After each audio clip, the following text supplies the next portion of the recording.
welcome back friends. This is Udit Tomar and you are watching Ultra Technical friends. In this video I'll tell you about introduction of Adobe Premiere Pro. So after starting Adobe Premiere Pro you will see like this type of screen. This is the welcome, or you can say first screen. After that click on new project, okay, and here just type any name, for example demo, okay. After that go to browse and select a particular folder where you want to, you want that where your video should be exported, okay. After that come here this renderer, okay, your this Mercury playback engine, GPU acceleration, CUDA, this should be selected, okay. This is the NVIDIA one, okay. And if in any case this is not visible, then you have to download game ready driver, okay.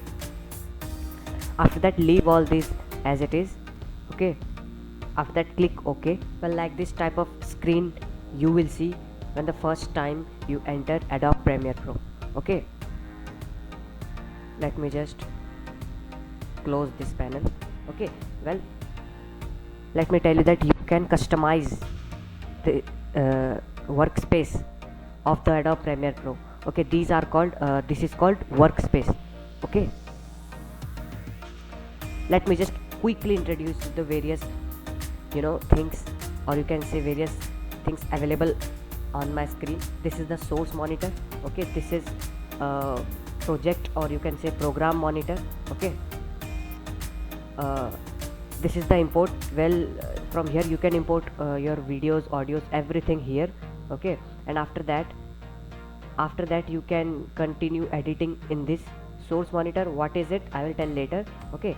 After that our video for editing goes here, okay. This is the timeline. Here you perform all the major operations, okay, and every operation you perform its output will be seen here in the program monitor, okay. And these are the various tools available. That's not it. There are also various tools, or you can say various windows available which are not right now visible, like these workspaces. These are various like all assembly, audio, caption. These are the various panels, you can say, or workspaces which are particularly hidden, and you will get familiar with it as I explore Adobe Premiere Pro in the further videos, okay. So hope this video helps you. Thank you for watching.